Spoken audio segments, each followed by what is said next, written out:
अस्सलाम वालेकुम, क्या हाल चाल। उम्मीद करते हैं कि आप खैरियत से होंगे और हमारी दुआ है कि आप हमेशा खुश रहें, हंसते और मुस्कुराते रहें और इसी तरह हमें अपना प्यार दिखाते रहें। बिल्कुल जी। मेरा नाम मुअज़्ज़म अली, मैं तारिक महमूद। मेरा नाम मोहम्मद यूसुफ। तो आज हम जिस वीडियो पर रिएक्ट करने जा रहे हैं, वीडियो का टाइटल है don't compare Ukraine war with India China conflict says doctor Jaishankar. Doctor S Jaishankar. तो वीडियो देखते हैं और अपना रिव्यू पर देंगे। कौन ऑन करते हैं जी? 1 2 3 वीडियो स्टार्ट हो जा रही। नमस्कार and welcome you all world affairs. मैं हूं प्रशांत धवन। आज के समय डॉक्टर एस जयशंकर की एक सर्टन वीडियो है, ये ऑनलाइन बहुत वायरल हुई है, जहां पर ये यूरोप के एक देश में बैठकर कह रहे हैं कि यूरोप को ये नहीं समझना चाहिए कि यूरोप की अगर कोई प्रॉब्लम आ रही है तो वो दुनिया की प्रॉब्लम है, मगर कोई प्रॉब्लम अगर दुनिया के बाकी किसी कोने में एग्जिस्ट करती है तो वो यूरोप की प्रॉब्लम नहीं है। मैं चाहता हूं आप ये जो छोटी सी क्लिपिंग है ये देखें, उसके बाद इस कमेंट के पीछे जो मेन इनका पॉइंट था वो हम डिस्कस करेंगे, जो काफी आर्टिकल्स और रिपोर्ट्स में मिसिंग आपको मिलेगा। Somewhere Europe has to grow out of the mindset that Europe's problems are the world's problems, but the world's problems are not Europe's problems. That if it is you, it's yours. If it is me, it's ours. I think that's something, and I see, reflections of that.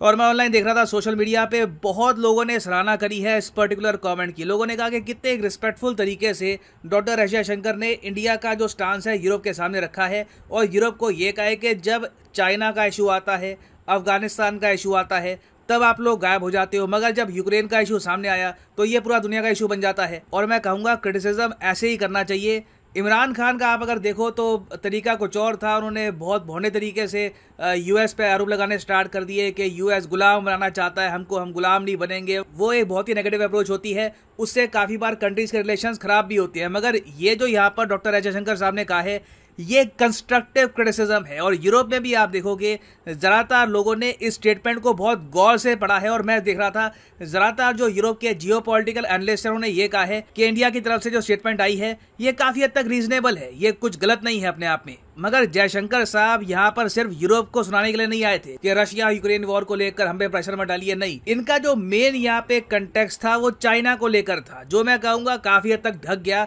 क्योंकि Europe वाली जो comment थी वही हर जगह छा गई थी। जयशंकर साहब ने आगे ये भी कमेंट करी कि यूरोप को ये नहीं समझना चाहिए कि जो यूक्रेन में हुआ है इसका डायरेक्ट रिलेशन है इंडिया चाइना से, क्योंकि जब से यूक्रेन की वॉर हुई है और इंडिया मैं कहूँगा काफ़ी हद तक न्यूट्रल रहा है, हमने रशिया से ऑयल परचेज किया है, तो यूरोपियन यूनियन के कई देश हैं, इवन यूरोपियन यूनियन की जो कमीशन की प्रेसिडेंट है, इन्होंने इंडिया को ये कह दिया, एक सटल तरीके से वार्निंग दी इंडिया को कि याद रखिएगा रशिया और चाइना के रिलेशंस बहुत ज़्यादा गहरे हो रहे हैं।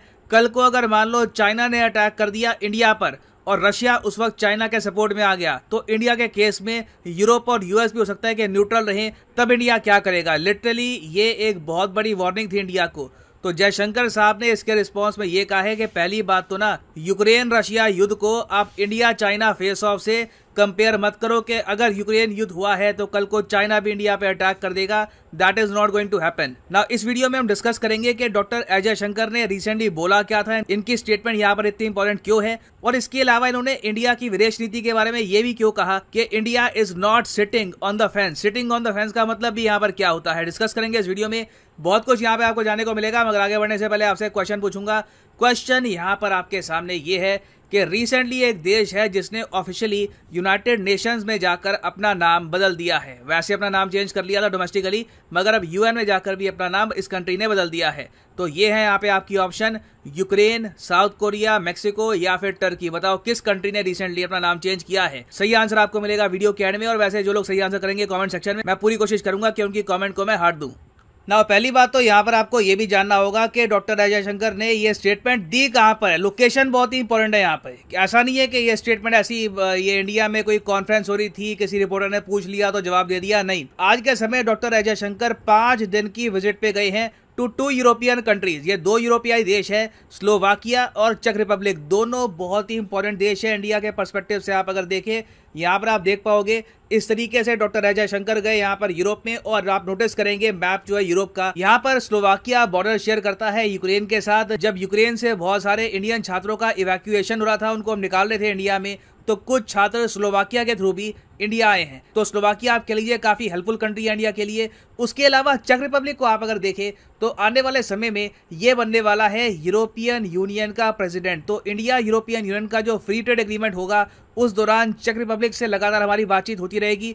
तो स्लोवाकिया की कैपिटल ब्रातिस्लावा में सबसे पहले गए जयशंकर साहब, और यहाँ पे जयशंकर साहब ने अटेंड किया एक बहुत ही इंपॉर्टेंट कॉन्फ्रेंस का नाम है ग्लोबेस्क 2022। यहाँ पर आप देख पाएंगे लिखा है ग्लोबेस्क 2022 ब्रातिस्लावा फोरम। ब्रातिस्लावा कैपिटल है स्लोवाकिया की। और इसी कंट्री में बैठ के आप सोच कर देखिए, एक ऐसा देश जिसकी लिटरली बॉर्डर है यूक्रेन के साथ, बॉर्डर पार यूक्रेन में जंग चल रही है, तो यहाँ पर बैठ के डॉक्टर एस जयशंकर साहब ने ये कहा है कि हम लोग चाहते हैं, इंडिया चाहता है कलेक्टिवली कि ये जंग जल्द से जल्द खत्म हो जाए। हमारे पीएम कह चुके हैं कि इस जंग में कोई जीतने वाला है नहीं, मगर साथ ही साथ इन्होंने यहाँ पर ऐड कर दिया कि Europe has to grow out of its mindset. Europe का जो ये एटीट्यूड है कि जो मेरी प्रॉब्लम वो तुम्हारी प्रॉब्लम, जो तुम्हारी प्रॉब्लम वो तो तुम्हारी प्रॉब्लम, तुम देखो तुम्हारा अगर कल कोई इशू होता है अफगानिस्तान को लेकर, पाकिस्तान को लेकर, वहाँ पे हम तुम्हारी इतनी हेल्प करने के लिए नहीं आने वाले। और दूसरी बात, अब जब यूरोप इंडिया को डराने की कोशिश कर रहा है कि कल को चाइना हमको अटैक कर देगा, यहाँ पे जयशंकर साहब ने ये बोला कि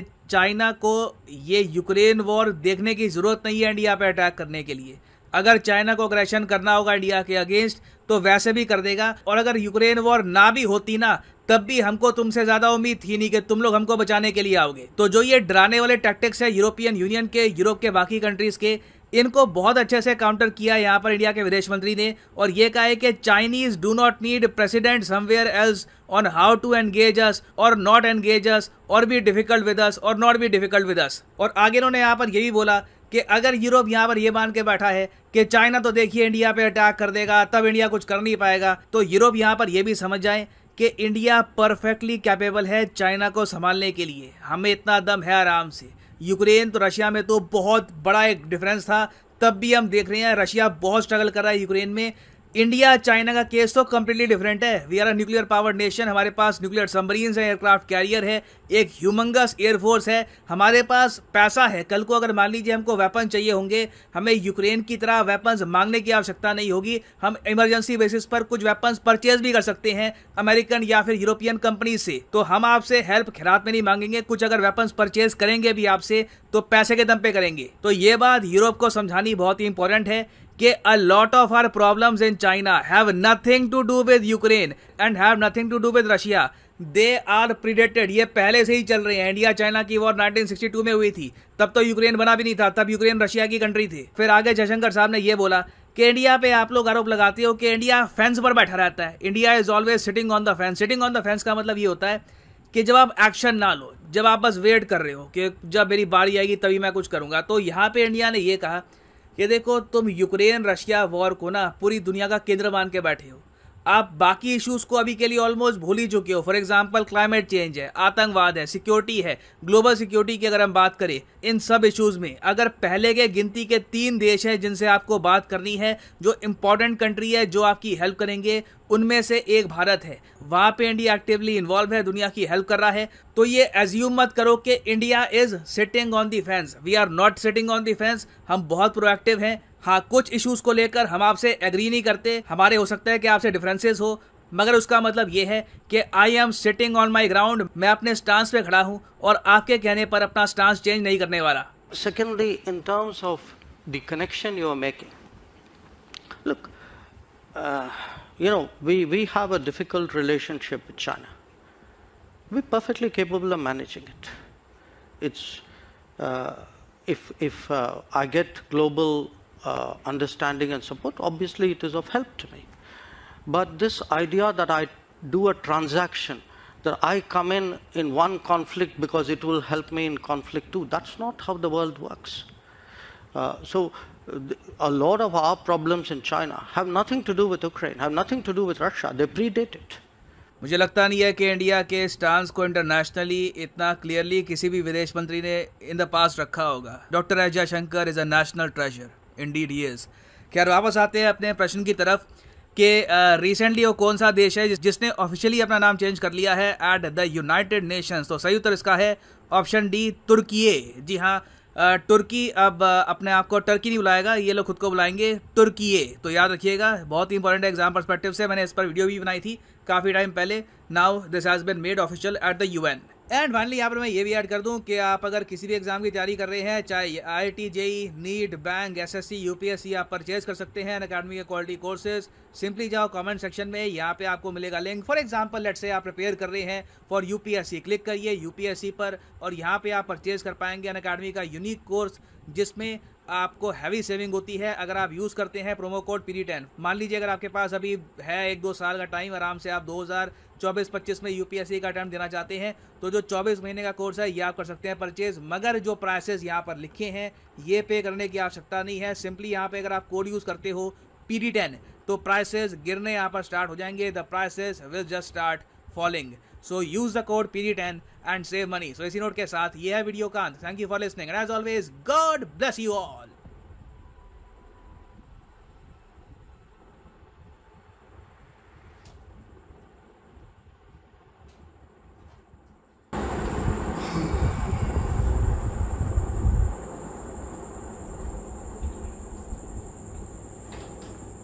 चलें जी, वीडियो ख़त्म हो गई। और डॉक्टर एस जयशंकर की बात करें तो ऐसे बंदे हैं जिनसे बंदा वो ना कंट्री के लोग जो है प्राउड कर सकते हैं कि जो अमेरिका को भी आंखें दिखाते हैं और उनके मुंह के ऊपर बात कर देते हैं। यूरोपियन कंट्री को भी वही करके दिखाया। तो कहने का मतलब ये है कि वो जो यूरोपियन कंट्री है, जो अमेरिका है, जब उनकी अपनी बारी आती है तो कहते हैं हमारी हेल्प करो या हमारी तरफ से बोलो। और जब इंडिया की बारी आती तो फिर सारे दुम दबा के बैठे रहते हैं। हमने नहीं आना। आपको पता है जब पिछली मरतबा सर गए थे उधर डेनमार्क हाँ, और कंट्री के ऑफिशियल भी इधर आ गए थे सिर्फ इसी मुद्दे को उठाने के लिए कि आप यूक्रेन के मसले में बोले, एक साइड चूज करें।